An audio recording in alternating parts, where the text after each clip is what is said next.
Katakan ya kita perlu juga minta nasihat dari antum. Kok minta nasihat dari al-bidah? Ini jahilnya murakkab. Kok minta nasihat dari al-bidah? Justru kita nasihat dari al-bidah supaya berhenti dari bidahnya. Gak boleh kita mendengarkan ceramah al-bidah. Dulu para ulama salaf nih tutup telinganya.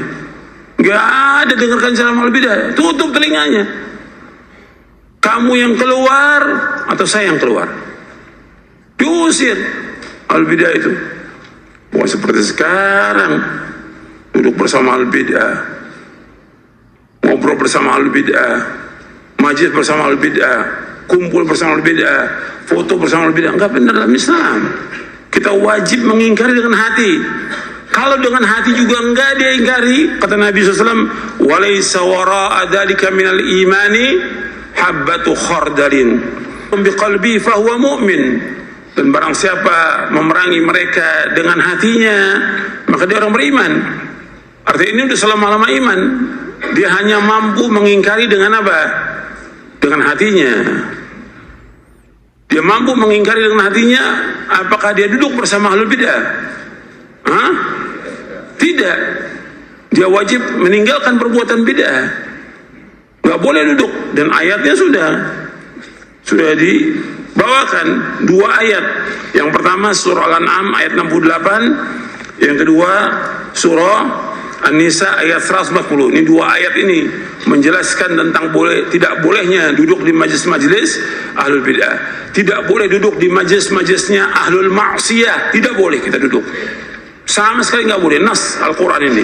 Surah Al-An'am ayat 68 di halaman 513 sudah saya jelaskan ini. Yang kedua di surah An-Nisa ayat 140. Ini juga sudah saya jelaskan. Nggak boleh duduk bersama al-bidah. Nggak boleh. Nggak boleh duduk mendengarkan ceramahnya, nggak boleh sama sekali. Nggak boleh. Jadi untuk perhatikan tuh. Ini termasuk jihad dengan apa? Jihad dengan apa ini? Hati, meninggalkan majlis mereka. Jadi kalau kita melihat kemungkaran, kita nggak mampu untuk merubah dengan tangan, nggak mampu merubah dengan lisan. Yang ada kita merubah dengan hati. Maksudnya kita mengingkari dengan hati kita. Kita ingkari perbuatan itu nggak benar. Tapi bukan apa? Bukan duduk di situ, bukan mendengarkan ceramah ahlul bidah, bukan foto-foto dengan ahlul bidah, bukan. Sampai mengatakan ya kita perlu juga minta nasihat dari antum. Kok minta nasihat dari al-bidah? Ini jahilnya murakkab. Kok minta nasihat dari al-bidah? Justru kita nasihat dari al-bidah supaya berhenti dari bidahnya. Gak boleh kita mendengarkan ceramah al-bidah. Dulu para ulama salaf nih tutup telinganya. Gak ada dengarkan ceramah al-bidah, tutup telinganya. Kamu yang keluar atau saya yang keluar? Diusir al-bidah itu. Wah, seperti sekarang duduk bersama al-bidah, ngobrol bersama al-bidah, majlis bersama al-bidah, kumpul bersama al-bidah, foto bersama al-bidah. Enggak benar dalam Islam. Kita wajib mengingkari dengan hati. Kalau dengan hati juga enggak dia ingkari, kata Nabi SAW, walaysa wara'a dzalika minal imani habbatu khardalin. Dan tidak ada sesudah itu iman meskipun hanya seberat biji sawi. Ini bukan berarti bahwa dia keluar dari agama Islam, tidak. Saya jelaskan di buku saya Amar Ma'ruf Nahi Mungkar. Nanti antum lihat di buku Amar Ma'ruf Nahi Mungkar di halaman 151. Saya jelaskan penjelasan Syekhul Islam tentang hadis ini. Di dua tempat beliau jelaskan. Yang pertama di Majmu' Fatawa juz yang ke-28. Yang kedua beliau jelaskan di Majmu' Fatawa juz yang ke-7. Kata Syekhul Islam Ibnu Taimiyah rahimahullah mengatakan mengingkari kemungkaran terkadang dapat dilakukan dengan hati, terkadang dengan lisan, dan terkadang dengan tangan. Adapun mengingkari dengan hati, maka itulah wajib bagi setiap wajib maka itu adalah wajib pada setiap keadaan, karena melakukannya tidak menimbulkan bahaya.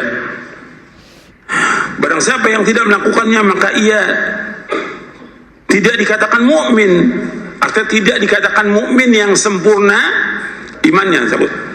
Dikatakan mukmin yang sempurna iman, sebagaimana disabdakan oleh Nabi SAW, wa dzalika adaful iman, yang demikian adalah selemah-lemah iman. Beliau juga bersabda, walaysa wara'a dzalika minal imani habbatu khardalin, dan setelah itu tidak lagi iman meskipun hanya seberati biji sawi. Dikatakan kepada Ibnu Mas'ud radhiyallahu an, siapakah mayat yang hidup itu? Ia menjawab, orang yang tidak mengetahui perbuatan ma'ruf dan tidak mengingkari kemungkaran, orang inilah yang terfitnah, dan dijelaskan sifatnya di dalam hadis Hudzaifah Ibnu Yaman yang panjang itu. Artinya orang yang dia tahu kemungkaran tapi dia tidak mengingkari kemungkaran, dia merupakan mayat hidup yang berjalan di muka bumi ini. Ini penjelasan dari sahabat Ibnu Mas'ud radhiyallahu anhu.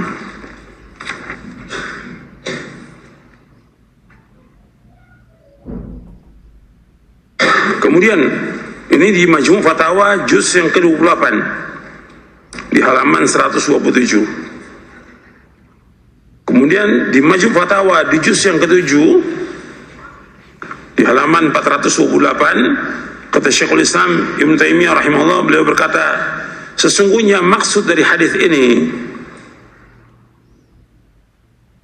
tidak tinggal sesudah batas pengingkaran dengan hati sesuatu yang dikatakan sebagai iman sampai orang mukmin itu melakukannya, akan tapi mengingkari dengan hati merupakan batas terakhir dari keimanan.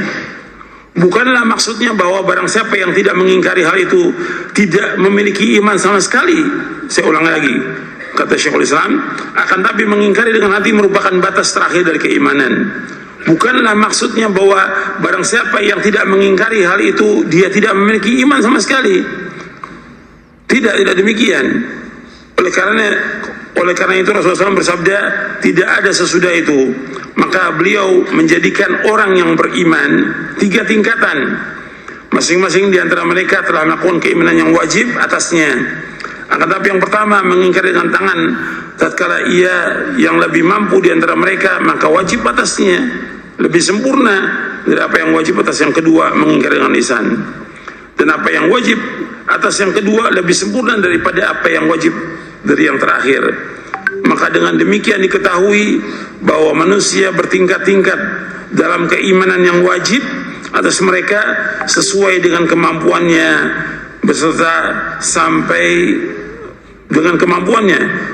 sampainya khitab atau perintah kepada mereka. Ini di Majmu' Fatawa di juz yang ke-7 halaman 428. Orang yang tidak mengingkari kemungkaran dengan hatinya adalah orang yang terfitnah. Perumpamaannya adalah seperti orang yang hidup tetapi pada hakikatnya mati hatinya. Dia hidup tapi mati hatinya karena dia tidak mengingkari. Seorang mukmin itu wajib mengingkari kemungkaran. Kalau kita mengingkari dengan hati, itu manfaatnya sangat besar. Sebab